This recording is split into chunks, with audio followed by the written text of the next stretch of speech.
Good news, everyone. Well, bad news, I suppose, as Farnsworth would say. And I suppose we'll start with the fact that I don't want to live in this West anymore, because coming back from Afghanistan, there's a lot of problems with the West that you see from an outside perspective. You've lived the good life over in Afghanistan now. You know what we could have. Oh, it was pretty good. They got their downsides, but they don't have the downsides we have. They've got a few downsides, you know, the bombing in the streets, but we kind of have that over here anyway, so... Yeah. I've been to Paris. It's got its problems. But I thought I'd just start off just by plugging Konstantin Kissin's An Immigrant's Love Letter to the West book club we did. One of the reasons I'm plugging this is because Konstantin makes a series of reasons why he loves the West, right? And then he points out the same kind of problems we've discovered, and he's been like, yeah, this is cancer, get rid of this. But the thing is, all of the stuff that he loves about the West is all stuff that can be accurately described from an outsider's perspective as part of the Old West, like the things people remember the West for, rather than what it is today in this regard. Yeah, we don't live in this old-fashioned notion of a classically liberal West anymore, and we haven't lived in that. Well, I don't think anybody alive has lived in that sort of old vision of the West. No, I think alive we could have, but in the recent times, definitely not. And he makes the problems, of course, that we live in an intersectional run paradigm. If you would describe the West as if there was some Cold War going on, you would say, well, the East is China and communism, and the West is made up of intersectionals who believe in the supremacy of minorities for some goddamn reason, and it leads to horrible circumstances. And much of this has made itself obviously aware in, say, the schools, in Libs of TikTok's feed, for example, as we shall go to now, for just an example of what the random person may come across when looking at the West for all of 5 minutes. And we have a white female teacher here who tells everyone that there's a discipline to punishment pipeline, which is racism, because if you punish people who have broken the rules, you're feeding white supremacy. Well, yes, because in punishing people, inherently, you're holding them to some form of standards. Those standards typically align with old-fashioned Western values. Therefore, we can't be having that. We don't do that anymore. No, we can't allow you to uphold anything that may maintain the order that we despise so much. So let's listen to this cancer. There's no way I can fit all of this in 60 seconds, so I'm going to tell you this. If you go to Google and literally Google, how do white women uphold systems of white supremacy in education, you will get link after link after link after link that answer the question. Historically, our job as white women has been to uphold the status quo, and historically, as white women, we see ourselves as like an extension of the white man. And so with that comes wanting that same power. And one of the biggest ways that we gain that power is through our tears. So when we look at that from an educational standpoint, and I'm going to use discipline as an example because it was in the comments and it's pretty digestible. Like you can clearly see discipline when it's an example. As white teachers, when we say, oh, this student's giving me issues and they're put out of class, that fuels that school to prison pipeline, which is a white supremacist system that we are upholding. Same with other punitive discipline measures. The school to prison pipeline. Yes. If the student does something wrong, we discipline him. He may end up in prison because he'll continue to do things wrong. So instead, we should not discipline him so he learns that you can break the rules and nothing will happen. Which won't lead him to prison. Yeah, because we'll overtake the prison system and then insist that, well, no, people shouldn't be punished for crimes, as we discovered with Anna Kasparian yesterday. In which you just keep releasing them every time they get caught punching Asian people. I mean, given now that Anna Kasparian is saying that maybe we should punish these people, does she count as white now? No, I think the Armenians are officially no. I mean, I think she was trying to get away from whiteness originally. Surely. Well, that's the thing, because she's Armenian, but does she count as white now because she's upholding evil white supremacist standards? Are Armenians even white? This is the question. It's a whole other question I want to have. Anyway, sorry. I was confused there. But that video there, I mean, that's the sort of like normal thing to run across at this point. And I know that 10 years ago, or 5 years ago, we'd be like, this is mad fringe. And now it's just so commonplace. I'm not surprised by it. And nobody who was outside of this part of the world who came here would be surprised by it either. She'd be like, yeah, stupid Westerners doing the stupid Westerner things in which they say that white people are bad, even though they're all white. Is this woman a goddamn reason teacher or anything like that? Because she is? I believe she is. Yeah. So there we have. Okay, great. She also mentions this in there. I mean, one of the most revealing parts is like, oh, if you look up the question of why disciplining people is racism, you'll get link after link answering this question. I often find myself Googling that exact question. Yeah, but why is there link after link answering that stupid ass question? And it's because this is just the normal paradigm for the West in which it lives. And there's endless examples of this. I mean, if we go to the next one here, this is just another funny example. of some teacher who in here. I'll just read the quotes because otherwise we're going to get copy struck by his crappy music in the background. But they say, "Oh, you're an anti-racist teacher? Well, teaching them that our nation was built on racism will make them question our founding principles." And he's like, "No, I know. It's fine. Yeah, that's why I do it." I would be very distressed and suspicious if I went to school and found that my kid's teacher, had literally the nonce phrase "love is love" on a flag on the wall. Yeah. I might start asking some questions. Yeah, he's also got the Pan-African flag behind him, which we have laughed at many a time because that's the flag of the slavers. Those are the people that sold the black people to the Europeans who took them to America. So, anyway. And let's be fair, this man also just has a noncy look to him. Okay. I don't like the cut of his jib. But I just, the thing in here, just openly saying, yes, the whole point of being an anti-racist educator is to undermine the founding principles of the United States because, racism was the law in your grandfather's time, therefore burn the whole country. I mean, that's really the justification they're trying to give you for turning on the United States as a principle. Right? Okay, and again, this is normal. This is completely the case in the West. This is an absolute norm at this point, at least with a lot of the countries. And we can see some more of this cancer just in the modern generations. Again, I mean, we all think it's a meme, and it is for most of us, but when it comes to just is this normal or not, the answer is yes. Here we have some mentally sane individual telling us about their goddamn neo-pronouns. Let's play this cancer. Buckle up, everybody. It's time to talk about my pronouns. Nice. I use the pronoun set me, nem, near. Me, nem, near. And it's a gender-neutral pronoun set. It's a neo-pronoun. The word neo-pronoun makes it sound like it's not been around for very long. My specific pronouns have been around for over 100 years. Neo-pronouns are not that new of a thing. We just came up with new words that fit us better. It's fine. An example of how to use them would be the sentence, "Nee went to the market with near friends who love nem." Nee went to the market with near friends who love them. So that is nem over there. This is near room. I really liked nem. He was nice. Not all non-binary people like neo-pronouns. Not all non-binary people use neo-pronouns. It's just personal to me. No. Just no. I'm glad that the mentally ill have replaced wearing helmets in public with dyeing their hair and wearing ridiculous outfits, but no. It is easier to see, and you also don't confuse them with people who need our help. Also, just the general smug look on their faces, so... Yeah, but I mean, the question comes down to it again, is this normal at this point? And disappointingly, I think the answer is yes. This is something we deal with on a regular basis. I mean, there are generations of kids who have been indoctrinated into talking like this. Well, sadly, yes. I know a few people who identify themselves as non-binary, and while they don't, force on the neo-pronoun BS, it is... They've been around for hundreds of years, but they're neo-pronouns, right? So they're new pronouns, but they're ancient. I mean, no, to be fair, they might be taken from some obscure culture. You know how they like to dive into these weird, obscure cultures that nobody's ever heard of, and what little they do take of it is taken completely out of any cultural context for it. It's like the whole Two Spirits thing and how they say that, oh, there are indigenous tribes that recognize a separate third gender when that separate third gender basically just means sissy men. And to be fair, if a lot of the men who are involved in these sort of things want to identify as sissy men, I agree with them. But also fine, like we wouldn't care about that. But if you just, you have generations of people instead making up nonsense and insisting that it's true, and the West ends up dealing with this in a lot of its conversations because it is a cancer that is ravaging our society. The point that we just have entire generations of mentally ill people, and instead we think it's some kind of acceptable practice. Well, yes, it's the fact not just that they're mentally ill, because I could walk down the street and just have a good laugh at this person, to be honest, just on pure visuals alone. But it's the fact that it's legally entrenched that you have to obey what these people are forcing you to say. It's the manipulation and control of reality which really makes this whole thing insufferable. Yeah. However, if we go to the next image here, just to make the point. These people are slightly less irritating. I'll be frank. Like, when I was talking to these people, they're explaining their worldview. At least it's coherent. At least it's understandable. Like, so we're doing this because I want to set up an Islamic emirate. And I was like, right. Yep, understand that. Makes sense. There's a logical through point going here. I don't feel like I'm having my head assaulted because I can actually understand what on earth they're even saying.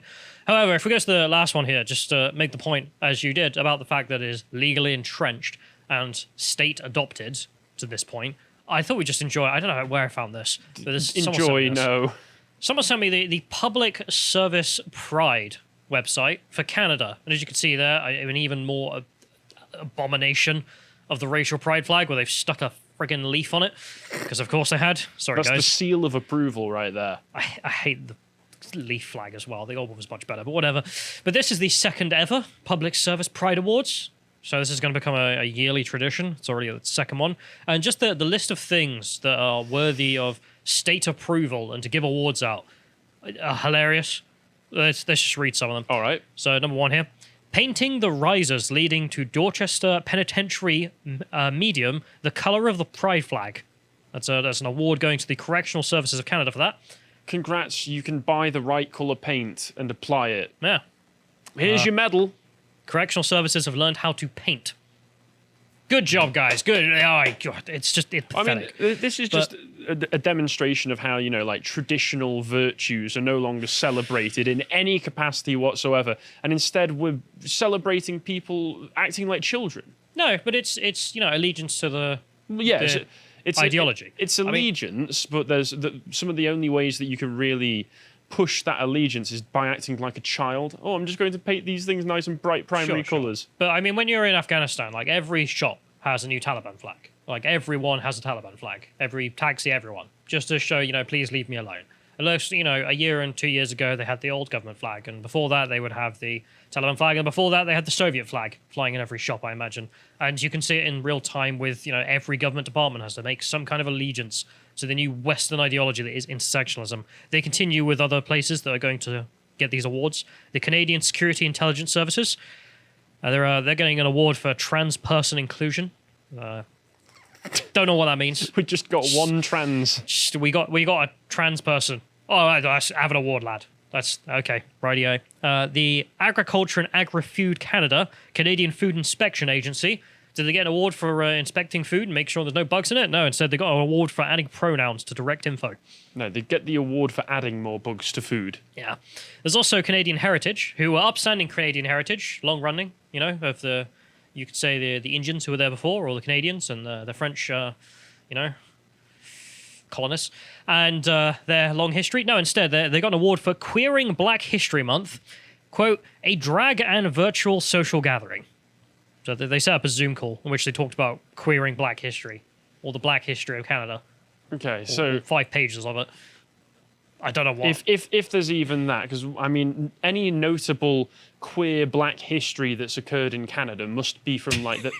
Yeah, notable. The statement itself is an absurdity, but it must be from maybe the past 5 to 10 years at most. So what this will actually mean is, given that queering is an attempt to, escape the normative reality of the evil Western society that we live in, what they'll do is they'll take whatever Black history and then just go like, but what if we also say we interpret it in a way that's outside of the typical bounds of Western thought? That's all it means, which is basically just means making stuff up. Yeah. There's also another award in here, the Drag King Read-Along and Allyship Training. That was from Public Safety Canada. Just a side note, something I actually managed to learn while I was out there. The Canadians have taken an awful lot of Afghans and other people from the Middle East. How well is that working out for them? How are they enjoying Queer Black History Month? I don't know anyone who voted for that. I don't know anyone who was thinking, yeah, that's what we need. That'll solve Canada's problems. Mm-hmm. But they did. And as a result, the Americans, because of Trump's, bringing things home policy, has taken their counterterrorism stuff away from Canada and not assisting them anymore because it's our money as Americans, they would say. And the British aren't there. So the Canadians have suddenly realized they don't actually have any counterterrorism. Like, they desperately need people now to help them in that regard. Whereas the Public Safety Canada guys are engaging in Drag King, Read-Along, and Allyship Training. Fantastic. You couldn't make it any more blatant with allyship training. That is literally just saying, join our brainwashing program. Yeah. And this is all cancer, but this cancer also has its own YouTube channel, which is hilarious. And I went over and watched as much as I could of this. I just took out some of the best bits. As much as you could stomach? Yeah, this was the award ceremony of last year. this year. I'm sure it'll be a blast. Half of it was in French, so I deleted that because I don't like French. But we'll just enjoy some of the most hilarious moments in which you can see if intersectionality has not been described as the thought process that guides the West. I mean, this clip should show you that it definitely is. Let's play.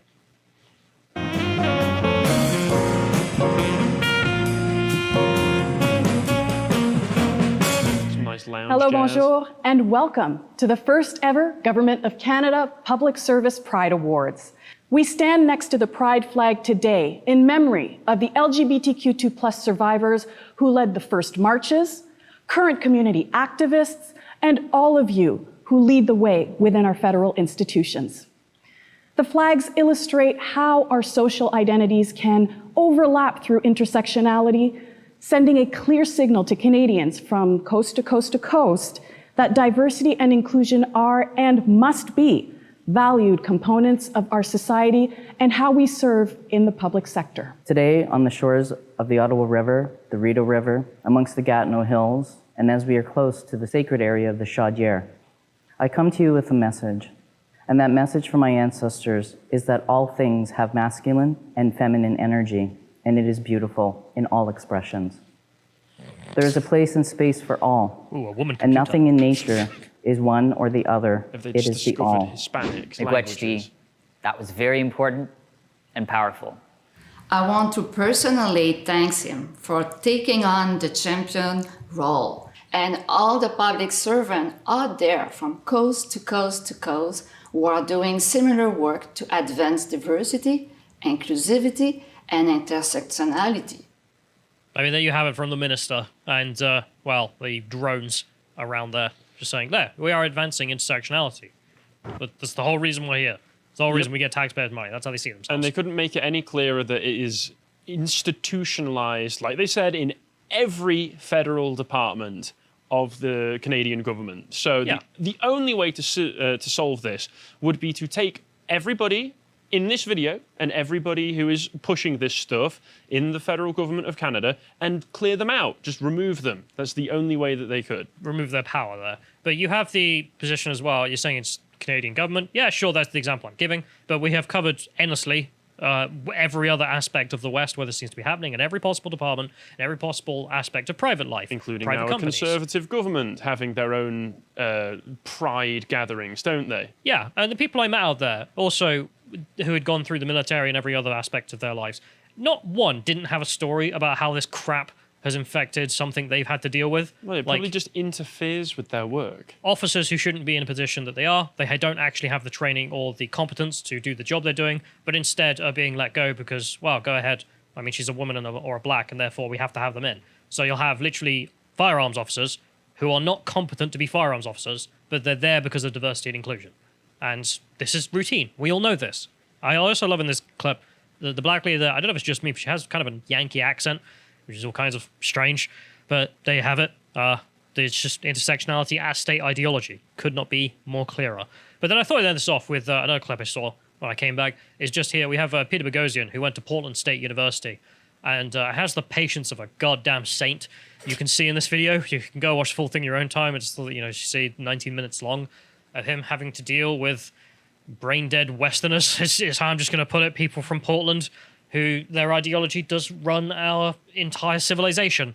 And yeah, that's bad, it needs to be destroyed, and I know most of us in this sphere don't agree with any of this, of course, but it is the de facto reality of an outsider looking at us, what would they describe us as? And this is it. And we can see in this clip, he dared to ask the question, where do you stand on the idea that there are two genders? Could you imagine... I really wanted to ask that to the Taliban. I didn't get a chance, just to see the look on their face, just the confusion. You should have got a Matt Walsh reaction from them. I mean, come on. Yeah, I'll have to do a Zoom call or something with them. But he went to Portland State University and obviously asked there, and we'll play just some of the response he got. Excuse me. Hi, I'm so curious about what's happening out here. Oh, it's a critical thinking game where we take a look at claims and you step on a line. You want to play? Well, You want to watch the game played? well, we were watching from up there actually because we happened to see the sign from up in the School of Social Work, which is on the 6th floor, and some of our trans students saw the statement. There are only two genders. Well, thanks for coming down to talk. It was pretty activating and upsetting not knowing the context. We thought it was sort of a statement that was being made, but not a thought exercise necessarily. Would you like to see how the game is played? No. I think we understand Is it something that should yeah. be a game, though? An exercise? You want to use defund the police as one? Well, just thinking about what it looks like. Yeah. What does it look like To the see whole like community. 1, 2, 3, 4, 5 white men with a sign that says there's only 2 genders? You could have been like the Westboro Baptist Church for all. What is white? Why did you identify us on the basis of our race? Well, are you the best people to be hosting that dialogue about? No, but you. Be representative of that community. Okay, but I asked you a question. Why did you identify me and these people on the basis of their race? What it looks like, right? Kind of like the activating, triggering aspect of it all. So you think that it's morally acceptable to identify people on the basis of their race? It's not a moral question. It's a matter of like the fact that It's just those about power and identities privilege. exist. Yeah, and identity and representation, right? So if you had a bunch of queer folks out here asking those kinds of questions and there was Well, how do you know we're not queer? that's true, I don't know, but What would it take for you to move, not all the way over there, just one line, I guess if they told me how many genders specifically there were, I can't think of anything that would change my opinion, I guess. But You got some friends. Oh, you're giving me the finger? Hi. I'm standing in front of the social work building. I'm harming individuals by asking that question.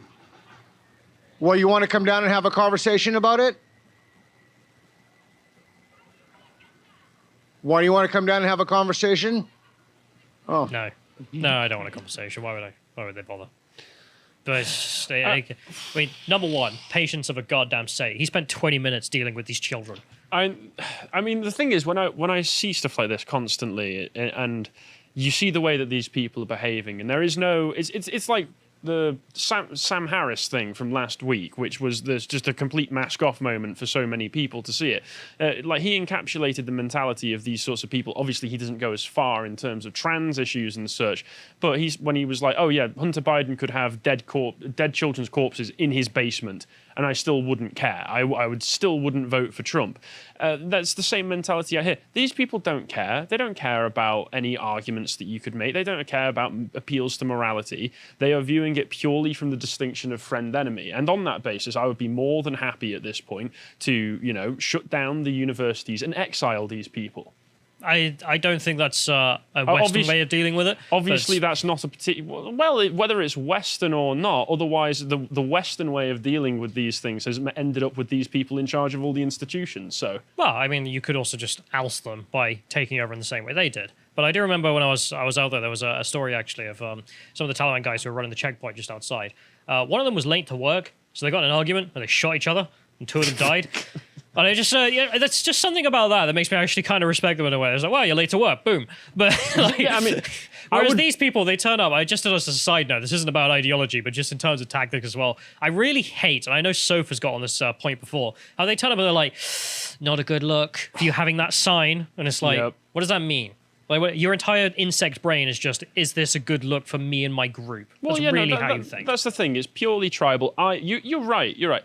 I would rather take a bullet to the head than have a 5-minute... deal with these children. Yeah, than deal with these people. And I think many people out there probably just completely agree with me at this point. Yeah, but anyway, Peter Boghossian did deal with them for at least 20 minutes, and hats off to him for that one. But there we are. That's just an analysis of, where the West is. Like, if you're looking from the outside to what the West actually operates on, I don't think you can describe it as Konstantin Kisin describes it, in a poetic way of like, oh, the old order and whatnot. No, that's gone. Let's be real about it. I mean, it's current year. Well, things have changed. Yeah, Konstantin's trying to get people to wake up about what used to be good about the West so we can move back to it. But I think we're a bit too far gone for that right now. If you appreciated that segment from the podcast of the Lotus Eaters, you can go to lotuseaters.com to get access to all the premium content we have on the site, such as this article from John Tangney, The Hollowing Out of Academia, with a silver tier track for silver and gold tier members. If you want to follow what else we're putting out, you can follow us on Getter at @lotuseaters_com on Getter. Thank you and goodbye.